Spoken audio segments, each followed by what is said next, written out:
Cześć, z tej strony Iza z kanału Isapeta po pracy. Przed chwilą na przyspieszeniu widzieliście, jak ściągałam te roślinki, które będziemy dzisiaj oglądać z kraty, na której one wiszą. I muszę wam przyznać, że to było straszne wyzwanie. Ale ponieważ moje dwa poprzednie filmiki odniosły niebywały sukces, to czego się dla was nie robi. Dlatego też dzisiaj kręcimy następny odcinek, w którym, jak dobrze liczyłam, będę chciała wam przedstawić 10 moich roślinek. Nie wiem, co z tego wyjdzie, nie wiem, czy dam radę tyle, bo wiecie, to jednak trochę czasu zajmuje i też nie wiem, czy mi się będzie chciało tyle, co będę tu ukrywała. No a poza tym 10 roślinek to ten film może trwać zdecydowanie dłużej niż godzinę. I nie wiem, czy ktokolwiek z was będzie miał tyle czasu i cierpliwości, żeby oglądać. Na pierwszy ogień idzie moje Epipremnum White Gloss. I tutaj muszę się nieskromnie podzielić z wami informacją, że najprawdopodobniej, ale tylko najprawdopodobniej, jestem jedną z 5 osób w Polsce, która posiada to Epipremnum. Dlaczego najprawdopodobniej? Dlatego, że o tych 5 osobach tylko wiemy. Być może jest ktoś, kto to Epipremnum również posiada, ale tym się nie chwali i po prostu to nie dotarło do naszych uszu. Ja kupiłam to White Glossy od Mateusza. Na dole wam napiszę, jak się nazywa jego Instagram i Facebook. I on jest znany w świadku roślinnym też bardzo, że u niego możecie dostać różne najpiękniejsze perełki. Między innymi to Epipremnum.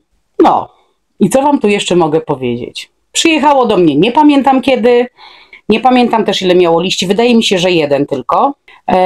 Ono od samego początku było w mchu i w tym mchu cały czas jest, nie zostało przeze mnie przesadzone. Mateusz je przysłał do mnie z knotem, ponieważ on prowadzi wszystkie roślinki na knocie, więc tutaj jest knot. I u mnie też tak rosło to Epipremnum. Już wiem, co miałam wam powiedzieć. Muszę bardzo uważać, nie mogę się za specjalnie ruszać, ponieważ z tyłu, tu obok mnie i za moim tyłkiem stoją rośliny, które będziemy dzisiaj ogarniać, więc muszę uważać, żeby tą swoją szanowną dupiną nie usiąść na tych roślinach i ich nie pozgniatać. I druga rzecz, jaka jest do powiedzenia dla was, to jest taka, że ja się dzisiaj do tego filmiku w ogóle nie przygotowałam. Biję się w pierś, przyznaję się bez bicia, ale nie miałam czasu, żeby zajrzeć do moich poprzednich filmików, na których pokazywałam wam kiedyś te rośliny. Także w większości nie pamiętam, kiedy one do mnie dotarły, ani w jakim stanie. Więc to będzie taka pełna improwizacja. Ewentualnie, jakby ktoś miał ochotę, to zapraszam do starych filmików, żeby pooglądał. Dobra, bierzemy się teraz za to Epipremnum. Tu jest jakaś resztka wody, którą powinnam wylać, ale standardowo, przecież wylać, to wylać, ale nie ma w co, bo przecież, muszę sobie przybliżyć tutaj kosz na śmieci.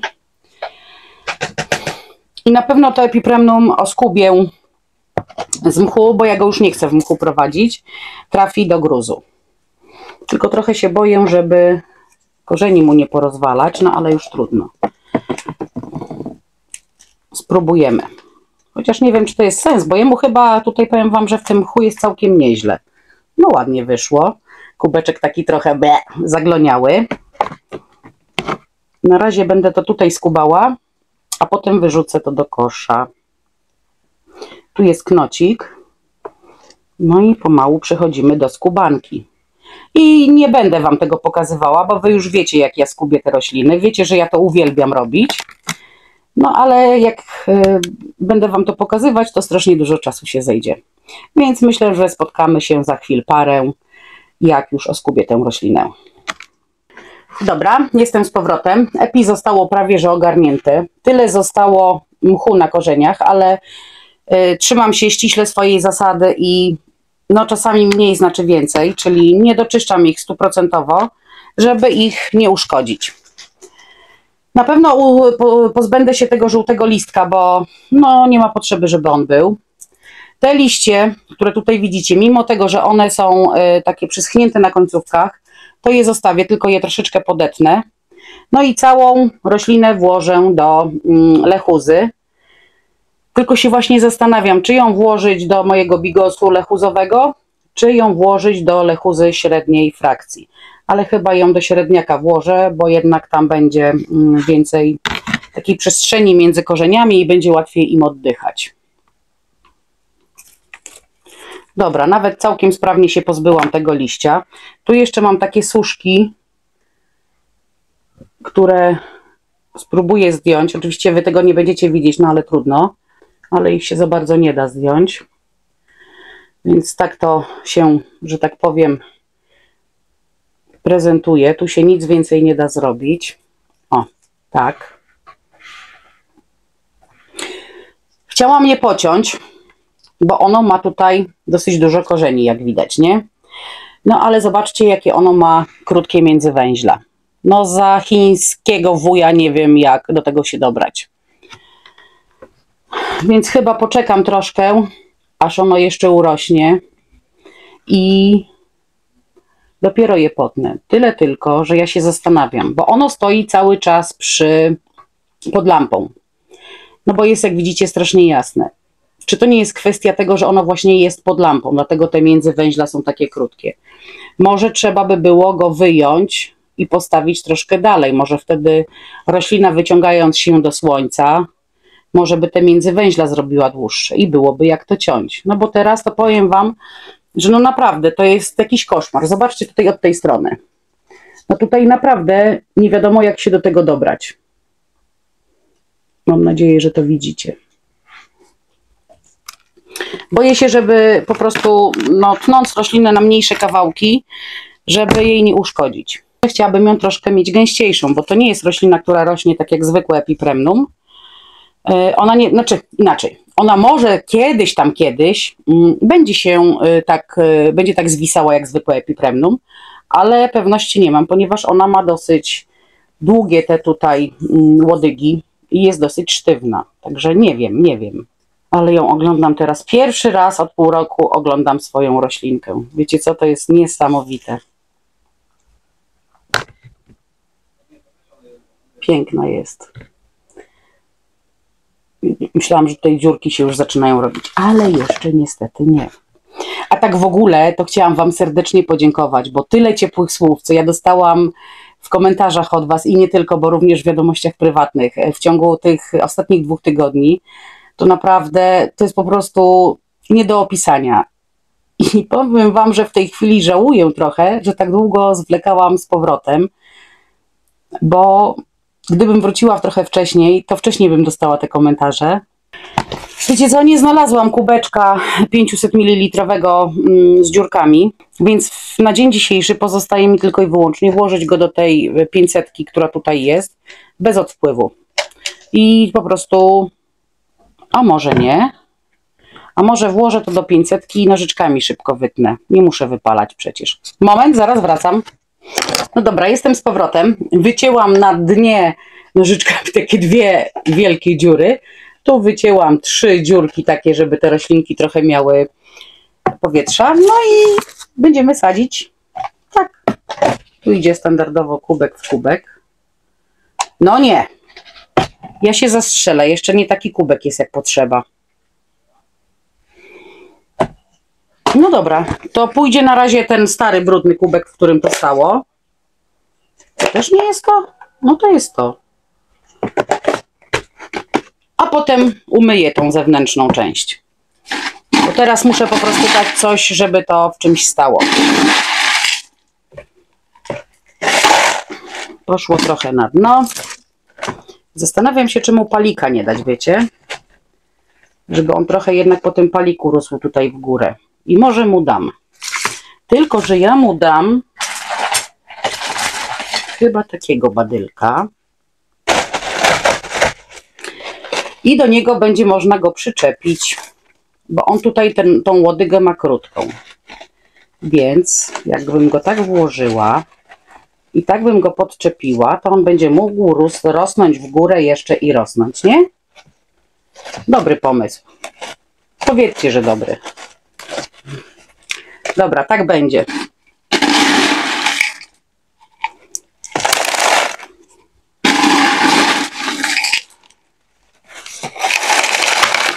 Dobra. I jeszcze tu. No i powiedzmy, że jest.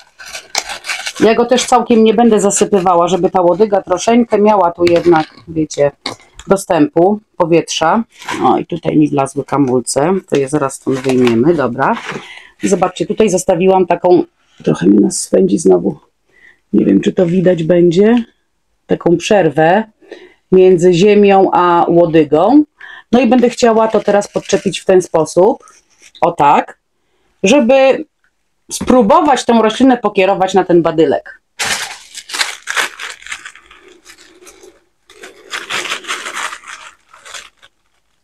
Myślę, że na razie założymy jedną spinkę, bo to wystarczy. Nawet za dużo, bo przecież ta roślina aż tak nie idzie. Ja ją spróbuję, nie w tą stronę. Spróbuję przekręcić tą spineczkę. O, żeby mi trzymała tą roślinę. Tu w tym miejscu, co ja chcę, w żadnym innym.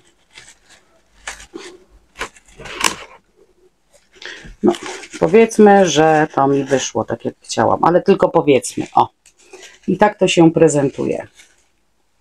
Ja go później poza kamerami już podleję. Mam nadzieję, że to się będzie trzymało. Ja sobie może jeszcze, tego listka tutaj dołożę, żeby go nie połamać. O, ten deseń. I może tak sobie będzie rosło. Teraz ta obejma trzyma 2 listki, te przedostatni i przedostatni, a ten najnowszy idzie sobie tu w górę. A guzik, prawda, tu idą 2 w górę. Bo tu są 2 liście, zobaczcie. Bo tu już kolejny listek wychodzi. Ale dobra, jakoś damy radę. Mam nadzieję, że, mówię, ta łodyga uda się ją w górę poprowadzić. No i moi kochani, dzień bez wtopy dniem straconym. Witajcie w moim świecie. Nie wiem, jak to zrobiłam, ale zrobiłam i wyłączyłam mikrofon. I następny kawałek filmu, który będziecie tutaj widzieć, niestety jest nagrany bez dźwięku. Dźwięk dogrywam teraz oglądając sama swój film. Więc wybaczcie, ale film będzie bardzo mocno pocięty, no bo zapomniałam, co mówiłam na filmie, tak? No więc na pierwszy ogień idą 2 choje. One rosną w jednym kubeczku. Korzenie już przerosły ten kubeczek pierwszy. Dotykają do dna drugiego kubeczka, ale to nie ma znaczenia. Ja ich nie będę przesadzała, ponieważ choje lubią, jak mają dosyć ciasno w korzeniach, mają za małe doniczki. I nawet powiem wam, że ostatnio słyszałam, że choja to jest bieda roślina. I też się zdziwiłam w sumie, dlaczego bieda, no bo to takie, no skojarzenie takie, no niekoniecznie związane z roślinami. I okazuje się, że bieda roślina jest tylko i wyłącznie dlatego, że chojki bardzo lubią, jak się o nich zapomina. Czyli im mają ciaśniej i im rzadziej się je podlewa, tym one są bardziej szczęśliwe. I muszę wam powiedzieć, że chyba w tym jest jakieś ziarenko prawdy, dlatego że przez te pół roku, kiedy ja się tymi roślinami zajmowałam naprawdę tak bardzo, bardzo sporadycznie, to chyba najmniej ucierpiały właśnie choje. Więc może to i prawda, że to bieda rośliny. Nie wiem. No i pierwszą choją, którą tutaj wam pokażę, jest choja SP Vietnam AH001. Trochę tych liści jej urosło i zobaczcie, jaki ona ma długi, łysy pęd. Pęd jest żywy, więc zakładam, że ona się po prostu wyciągnęła do światła i zacznie zacznie mi produkować nowe listki. Drugą choją, którą chcę wam pokazać, jest choja z trudną nazwą, choja Previously vitellinoides.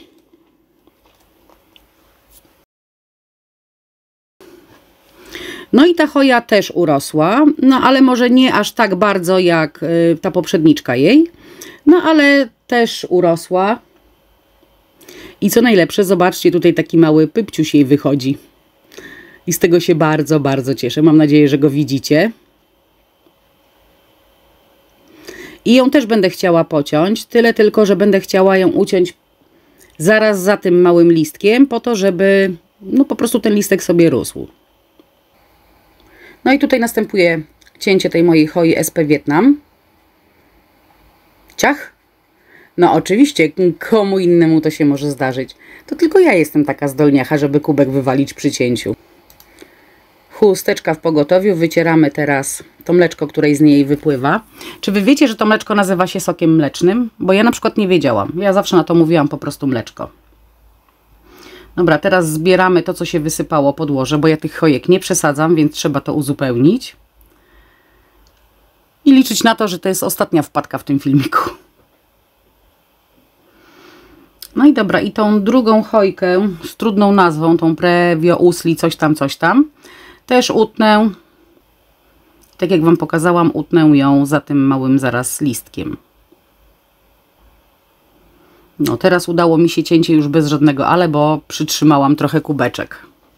Chojki są mocno pocięte, dostaną ode mnie taki przeźroczysty badylek, co by mogły w czasie rośnięcia dalej się wspinać i wypuszczać troszkę większe liście. Ja sobie te krótkie, pocięte pędy przyczepię żabką. No i właściwie dwie chojki mamy już ogarnięte. I tak wyglądają choje po cięciu i po upięciu. Tyle odcięłam, tak wyglądają te pędy. Ja sobie je podpisałam, bo jak zwykle potem nie będę wiedziała, która choja jest która. Poza kamerami potnę je sobie na mniejsze kawałki. No i będę je ukorzeniała. A może ktoś chętny by był na nie, to zapraszam serdecznie. No i tutaj mamy kolejne dwie choje, które rosną w jednym kubeczku. No i pierwsza z tych chojek to jest choja Acech Splash.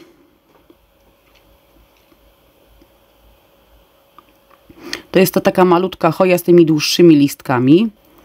A druga chojka, ta długa, to jest choja Macrophylla Splash Leaves. I zobaczcie, jaka ona długo urosła. No i powiem wam, że ta choja Acech Splash praktycznie stoi w miejscu. Przyjechała do mnie z jednym listkiem, przez te pół roku wypuściła tylko jeden listek, no więc rośnie bardzo, bardzo kiepsko. No i nie wiem, czy to jest spowodowane tym, że ona tak po prostu rośnie, czy dlatego, że ta makrofyla zabierała jej cały dostęp do światła. Bo jednak ta makrofyla ją zasłaniała i zobaczcie, jakie ona ma wielkie i jak dużo ma tych liści. To jest po prostu coś niesamowitego. No i tej choi makrofylii nie miałam zamiaru ciąć, ale właśnie zauważyłam, że jest złamany pęd. I to złamał się tak bardzo, bardzo, zobaczcie, niziutko. No i co? Nie wiem, czy ja ją złamałam wyciągając, czy ona się złamała pod własnym ciężarem już troszkę wcześniej. No ale niestety będę musiała ją pociąć, chciał, nie chciał. A tej akurat nie chciałam na razie ciąć, dlatego że idzie jej nowy listek. I po prostu żal mi było to ciąć. Chciałam, żeby ten listek urósł i dopiero bym ją ucięła. No ale ona zadecydowała za mnie. No i ją uciechałam. Nie miałam wyjścia. Gdybym jej nie ucięła, to pewnie te listki by obumarły, no bo tak. Mleczko z nich w ogóle nie ciekło, więc zakładam, że ona musiała złamać się troszkę wcześniej. No i tak teraz wygląda to łyso wszystko. No dobra, ale nie ma co płakać nad rozlanym mlekiem. Stało się. Zobaczcie, ile ja musiałam tej makrofylii obciąć. I zobaczcie, jakie ona ma gigantyczne liście. Przecież ten listek to jest praktycznie jak moja dłoń. No, minimalnie mniejszy. No ale ma gigantyczne liście i przy okazji tak pięknie, pięknie wybarwione. No nie pozostało mi też nic innego, jak pociąć ją na mniejsze sadzonki. No i tyle. No i teraz na stół wjechały kolejne dwie choje. Muszę je troszkę porozplątywać, bo dosyć długie mają te pędy. No i już nauczona doświadczeniem poprzedniej chojki muszę bardzo na nią uważać. Ale i tak połamała, co zaraz zobaczycie. No i pierwsza chojka to jest choja SP Welsh Mountain Zoo, jakoś tak to się mówi, czyli IML 0905. Ta druga choja z tymi dłuższymi listkami to jest choja Parasitica Long Leaves Splash Loei. Przynajmniej pod taką nazwą ją kupiłam. No i obie chojki będą cięte, no bo tak jak mówię, są troszeczkę przydługie. Ja nie lubię takich chojek i wolałabym no pociąć je, tak? No i z tą choją Welsh Mountain to najwięcej się namęczyłam, żeby ją z tej kraty wyłuskać, bo ona się bardzo poplątała. Ma bardzo długi pęd. No i ją też zamierzam pociąć. Ciach, jak widzicie, już jest pocięta. Mocno mleczkuje. I tą chojkę również potnę na mniejsze kawałki poza kamerami. I porobię z niej sadzonki. No i tak się ona prezentuje po cięciu. Zobaczcie, jakie ta też ma długie liście. Trochę te liście są zakurzone. Będę musiała je poza kamerami też umyć, no bo tutaj już, wiecie, no jakoś tak wyszło, że ich nie umyłam. No, co tu dużo gadać. Szkoda, że naprawdę no nie nagrał się ten dźwięk, bo ja już nie pamiętam, co o niej mówiłam, ale widzę, że mówiłam coś fajnego, bo jestem po prostu zachwycona. I nie pamiętam. O, tą też już ciachnęłam. Zobaczcie, jak się listek jej wybarwił od lampy. No i ta podzieli żywot koleżanek pociętych wcześniejszych, czyli też będzie pocięta na mniejsze sadzonki. No i te chojki dostaną też przeźroczysty badylek, ponieważ ta Zo ma bardzo twardą tą łodygę. Boję się, żeby też się nie złamała. Poza tym nie chcę, żeby mi wyrastała znowu w kratę, więc przypnę ją też do tego badylka, który dostanie i liczę na to, że będzie się pięła po prostu w górę. A ta Parasitica no też będzie przycięta, no i też mam nadzieję, że nie będzie się już rozchodziła na boki. I tak się prezentują obie chojki po przycięciu i po upięciu. Mimo że są pocięte, to i tak wyglądają cudownie. Ja jestem zadowolona. No dobra, i kolejnym gagatkiem, którego będę teraz, że tak powiem, obrabiała, jest Scindapsus bakunawa. Teoretycznie ten Scindapsus nie regresuje, ale wymaga naprawdę specyficznych warunków. No i ciężko jest go utrzymać wybarwionego tak po prostu w warunkach domowych. I ja go dostałam, nie pamiętam, czy z jednym, czy z dwoma listkami. I one były całkiem zielone. Ja już go cięłam raz wcześniej. No, stoją te sadzonki w ukorzenianiu. Właściwie one już się ukorzeniły, ale nie stały pod lampą, więc są zielone. Natomiast jego powiesiłam pod lampką. No i jak widzicie, niektóre listki się wybarwiły. Nie wiem, co się stało. Prawdopodobnie kawałek pędu dotykał do lampy i się, nie wiem, przypalił, przygrzał, nie wiem jak to nazwać. No i niestety, jak widzicie, sporo listków jest niedopitych. Muszę odciąć ten kawałek, no bo jak on zostanie na roślinie, to na pewno z niego nic nie będzie. No i będę próbowała go ukorzenić. Zobaczymy, może się uda, a jak się nie uda, no to trudno. No ale trzeba podjąć ryzyko. No i ponieważ ten Scindapsus jest dalej taki długi, ale to nie jest to, co ja lubię, więc też potnę go i zostawię sobie tylko dwa listki. Ja lubię, jak w doniczce jest pełno. Nie muszą te rośliny zwisać, chociaż fajnie by było, gdyby zwisały, ale ma być pełno w doniczce. I po ukorzenieniu chciałabym po prostu przesadzić tego Scindapsusa do większego kubeczka albo do większej doniczki, żeby tych sadzonek tam było przynajmniej ze 4. No mam nadzieję, że to wtedy będzie troszkę ładniej wyglądało. A że jest to Scindapsus, który no, dosyć szybko rośnie, więc myślę, że za pół roku, jakbym Wam go pokazała, no to będzie naprawdę już zarośnięty. O ile mi się wszystkie te sadzonki ukorzenią i przyjmą, tak? No i jak się nie mylę, to jest ostatnia z lepiej wyglądających roślin i jest to Epipremnum pinnatum Sunburst. I jak widzicie, ono jest bardzo, ale to bardzo podobne do Epipremnum złocistego. Ale różnica w liściach polega na tym, że Epipremnum aureum ma trochę krótsze liście i takie bardziej okrągłe, szersze tutaj przy łodyżce. Natomiast pinnatum jest właśnie z takimi dłuższymi, tymi bardziej smukłymi tymi liśćmi. No prawie tak jak Flippy Flap, tak? Jeden niski i gruby, a drugi wyższy i chudy. Też mu bardzo już przerosły korzenie. Jego to bym chciała przesadzić do większego kubeczka, no bo chyba ten to już jednak jest troszeczkę przymały. Tego epipremnum nie będę cięła, tylko tak jak mówię, przesadzę go do większego odrobinę kubeczka. No i też zamierzam mu dać palik, żeby zaczął się piąć w górę. I jak podrośnie jeszcze troszeczkę, tak powiedzmy po 2 listki wypuści, no to wtedy też go potnę i zagęszczę. Generalnie jeżeli chodzi o epipremnum, to chciałabym, żeby te rośliny rosły sobie w górę, powiedzmy 2 czy 3 sadzonki i kolejne 2 czy 3 sadzonki chciałabym, żeby się zwieszały w dół.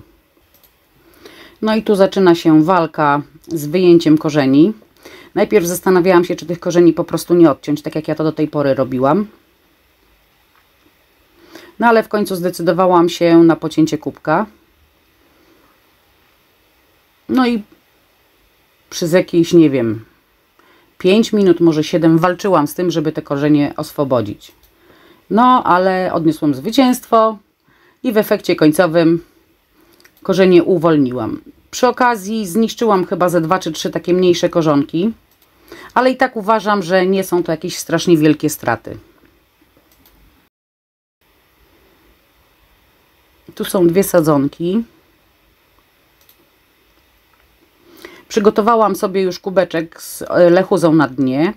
No i chcę go właśnie tak włożyć, żeby w ten okrąg, który się utworzył z korzeniami, włożyć badylek. Żeby to mniej więcej udało się na środku posadzić, a żeby korzeni za bardzo nie zgnieść.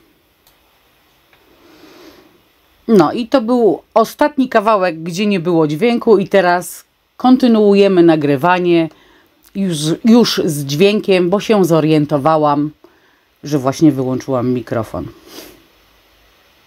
Więc macie dzisiaj filmik pełen urozmaiceń.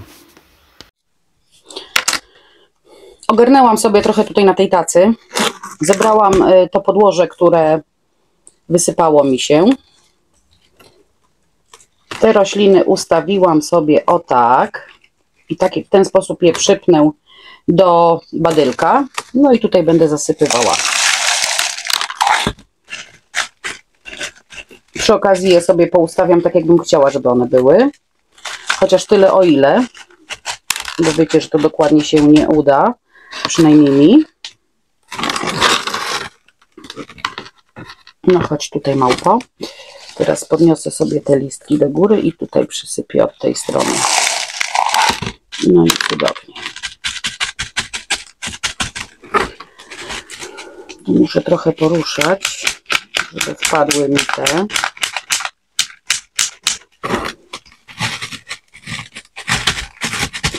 Żeby to podłoże się lepiej ubiło.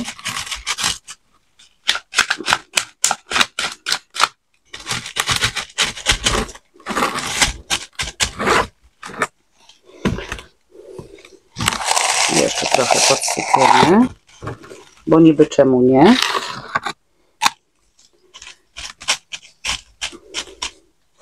No i dobra, dosypałam, więcej nie będę na razie dosypywać, to zostawiam. I teraz biorę sobie znowu swoją spineczkę, przypnę te rośliny. I mam nadzieję, że już będzie cacucho.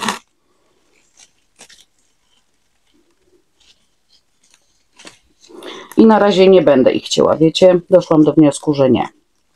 Przypnę je tutaj, bo tu jest przedostatni węzeł, a tu jest ostatni.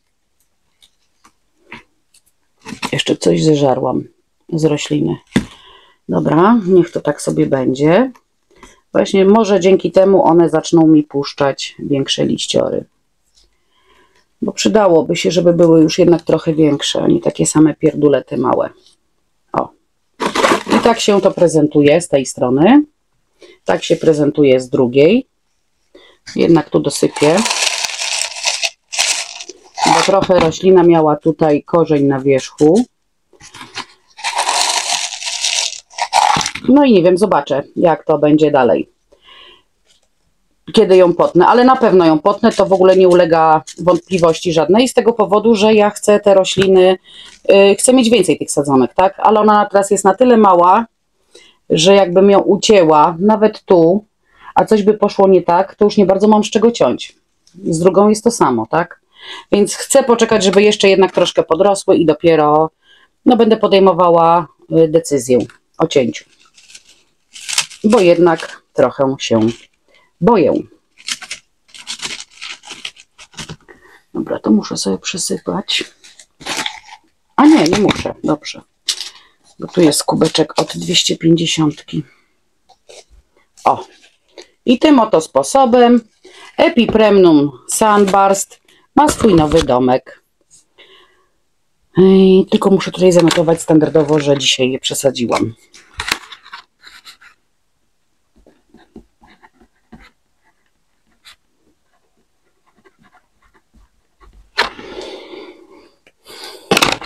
No i zanotowane.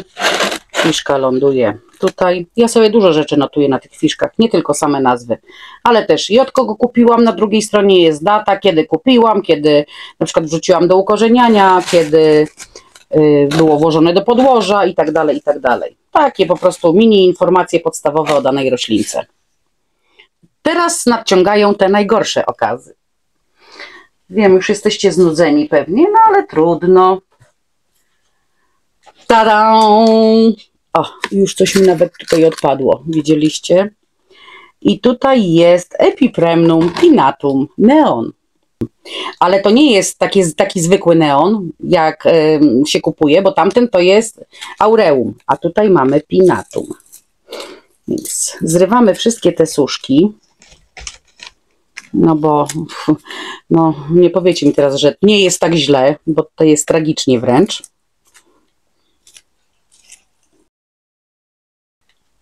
Dobra, dużo tych łysoli takich jest. No i tutaj jest też, jak widzicie, taki trochę niefajnie to wygląda. No i tak to się przedstawia. No nie jest nic fajnego. I teraz tak, zastanawiam się, no bo to mi się nie podoba, umówmy się. Nie wiem, czy w Epipremnum jest tak samo jak w syngoniach, że jak zostawię ten suchy, pusty badylek, czy coś mi urośnie. Więc się zastanawiam, czy nie zostawię go jednak tu, tak jak jest, chociażby tego kawałeczka dotąd, a tą część tylko utnę sobie i ukorzenię. I tak chyba zrobię, wiecie. Tu jeszcze jest listek, albo zostawię mu te 2 liście. No, a tutaj chlasnę.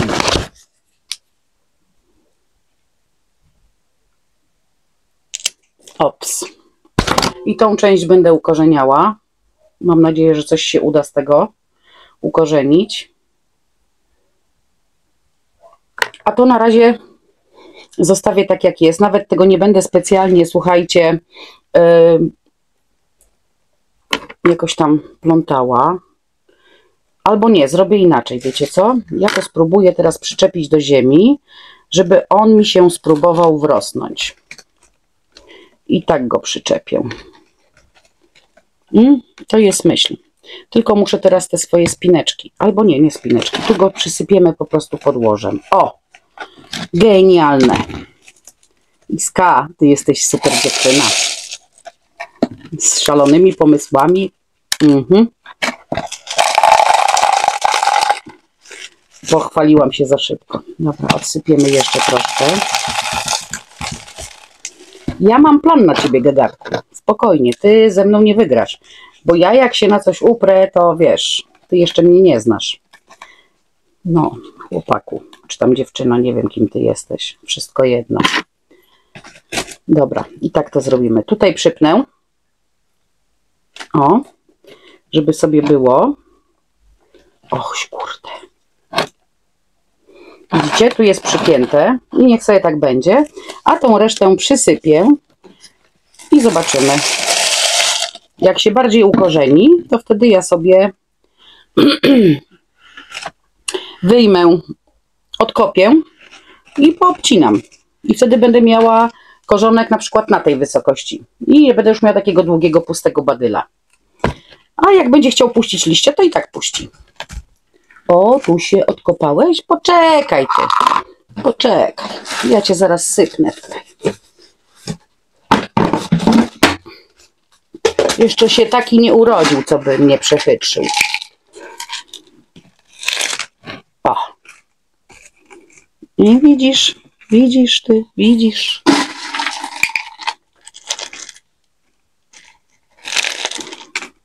No i tym sposobem wszędzie dosypałam troszeczkę. Ale i tutaj mam wszystkie pędy pozasłaniane.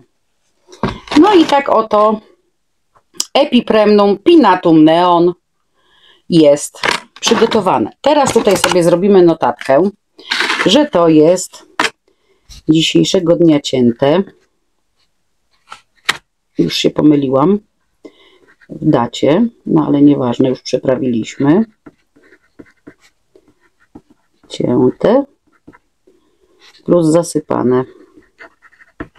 Dobra, mamy to. No i teraz to idzie sobie tu, żeby tak sobie było, po prostu. No i to Epipremnum mamy gotowe. Mam nadzieję, że ono mi odżyje i naprawdę da się z niego coś zrobić, bo to Epipremnum jest naprawdę przepiękne. No tutaj wygląda jak taki nie wiadomo co, ale uwierzcie mi, że ono jest naprawdę śliczne. To po prostu jest sfatygowane życiem, no, zmęczone. Ale damy radę. Ja go ukorzenię. Najwyżej potem on podrzuca te listki mateczne, jak gdyby, i puści nowe, ale jest cudownie. No i teraz przed Wami kolejne Epipremnum.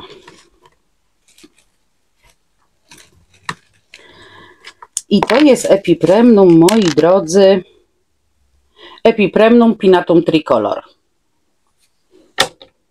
No i to nie jest takie tragiczne, ale też musimy mu powyciągać te wszystkie suszki. I też go trochę będziemy ogarniać, bo aż dupsko boli. O, tu został jakiś jeden łysy pęd, ale on się całkiem dobrze trzyma. Zaraz Wam go pokażę. Zobaczcie, o tutaj. Bez żadnego listka, bez niczego. No i zobaczymy, czy on będzie rósł. Na razie widzę, że żyje. Więc jakaś tam nadzieja jest. No i tu ta sama sytuacja. Łyse takie pędolce. Iza, coś ty narobiła. Te żółtki ściągamy, bo z nich już i tak nic nie ma. One same spadają. No i tak to wygląda, zobaczcie. No naprawdę, no czy to jest coś pięknego? No nie, to jest jedno wielkie G. No i tutaj też włożymy te przeźroczyste. Przypniemy. Tego nie mogę za bardzo tutaj schować, bo on się tutaj już wrósł. Znaczy puścił listka małego, o tu. No więc nie bardzo, musiałabym go gdzieś tutaj uciąć, ale to wtedy nie wiem, może go uciąć. Też by mnie przydało się zasypać, żeby się lepiej ukorzeniły. Chociaż odrobinę, nie? Teraz się zastanowię. A może to naprawdę wziąć do ukorzenienia? No i co ja mam teraz zrobić? Och, tutaj zobaczcie, już mi dziurkę nawet puszcza. Nie wiem, czy to będzie widać listek. Miejmy nadzieję, że widzieliście. No nie, no chyba to udziabię, no jak Bogackiego. Ten zasypię, żeby tego łysego pędu tu nie było. A ten zostawię, bo tu jest listek i tego listka mu zostawię, a resztę utnę i będę ukorzeniała. O, chciałam powiedzieć, raz się żyje, ale sekator mi odmówił posłuszeństwa. No i obcięłam. No i dobra, co ma być, to będzie. Trudno. Idziemy na żywioł. Ja się w tańcu nie pier tego. A to zasypujemy. Ten kawalątek. Dotąd. Żeby tu mi wypuścił korzonki.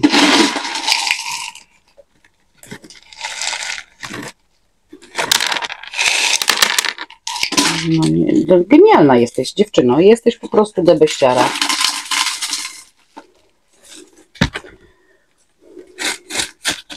No. I teraz zrobimy tak. Tu włożymy. I tak przytrzymamy. I dopiero zasypiemy.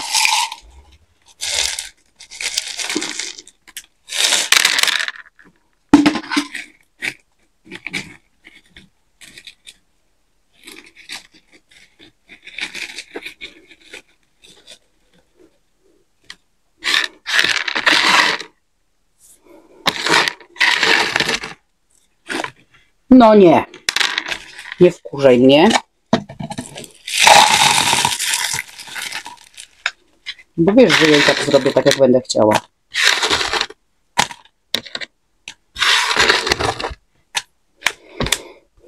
Dobra, ten jeden jest, ten drugi jest i tego przysypiemy. A poczekaj, ja tobie tu wyjmę. No teraz to już nie ma bata, musisz być przysypany.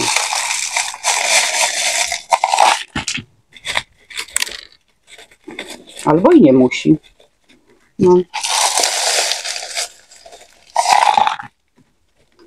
No nie chce mi się iść po te przyczepki, no. Ale będę chyba musiała. No będę musiała, dobrze. Chcesz? Dobrze. Zaraz wracam. Jestem. Wzięłam tylko jedną. Mam nadzieję, że jedna mi wystarczy. Bo już mnie wkurzyło to epipremnum. Koniec balu, panno Lalu. No i tu będziesz stał. No i na co ci to było? Ja zawsze znajdę sposób.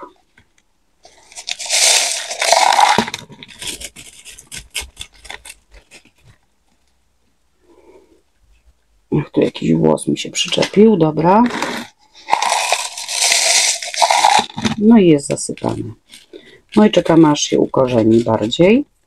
I temu też dam ten przeźroczysty badylek,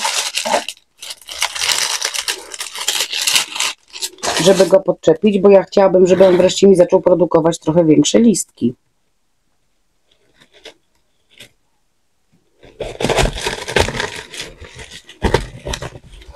Nie wiem, czy zauważyliście, ale to epipremnum jest w kubeczku bez odpływu. Jest w jednym, jedynym kubeczku.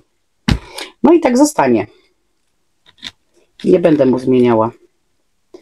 I tak, tego przypniemy tu. Musimy tu niżej go trochę złapać. I weźmiemy jeszcze jedną. Same małe żabki mi już zostały.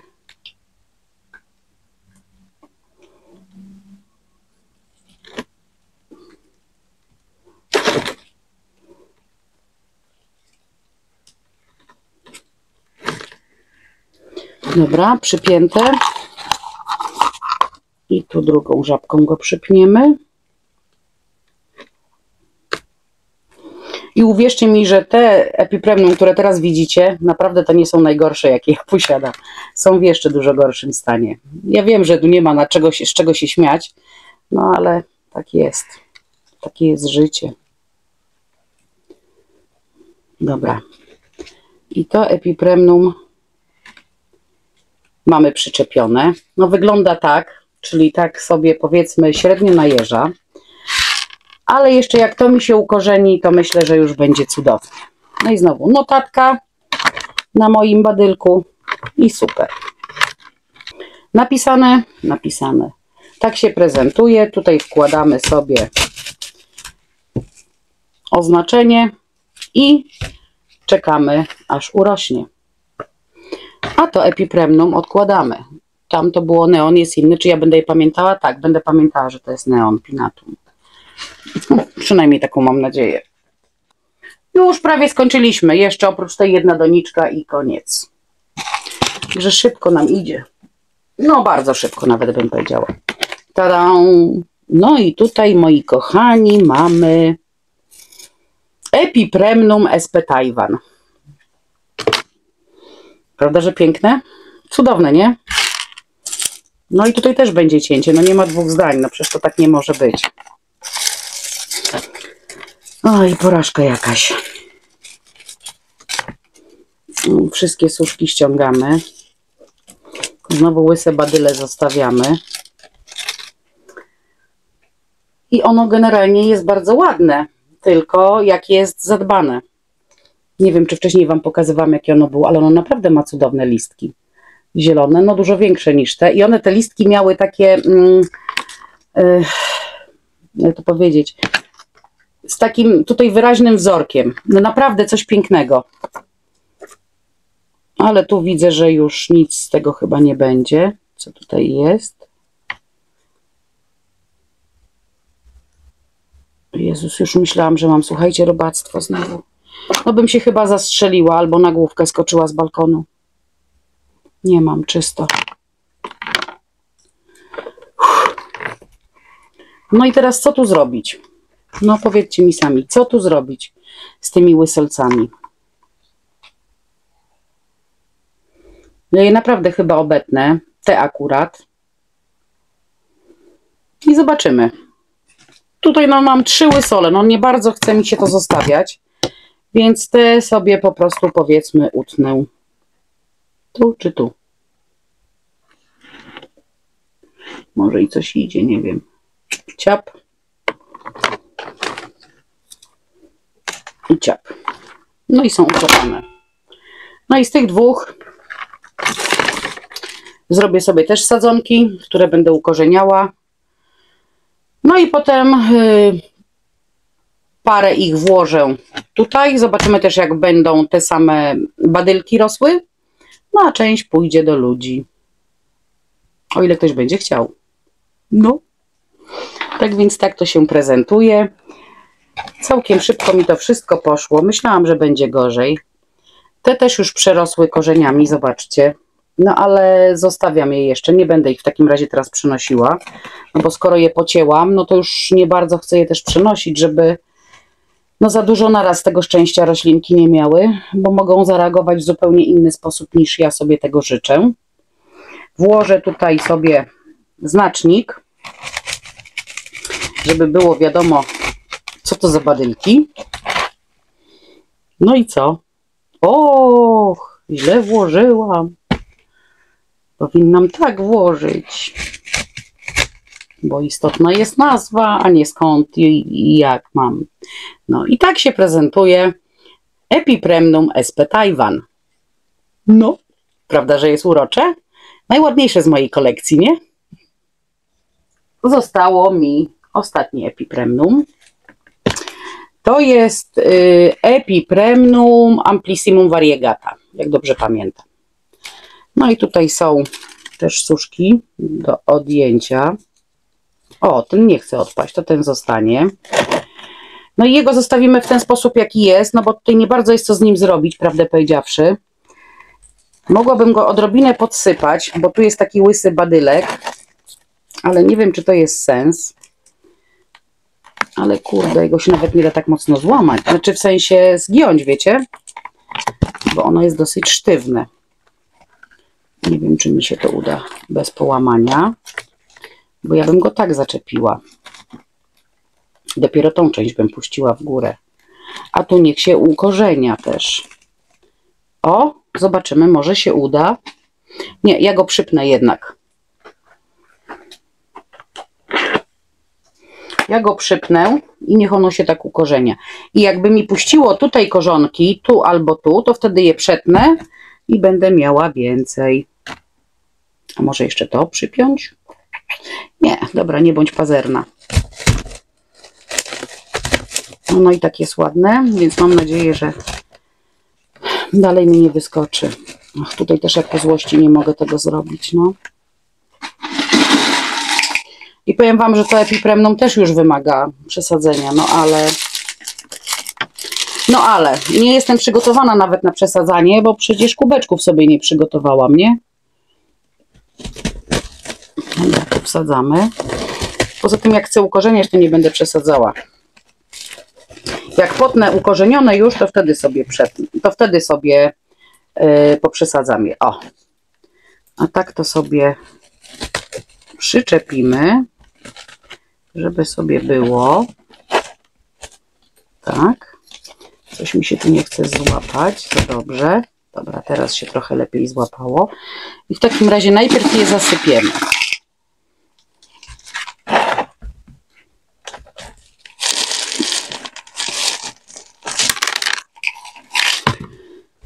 Taki sposób ukorzeniania jest dla mnie dużo bezpieczniejszy, bo jest mniejsza szansa na to, że stracę tę roślinkę, nie?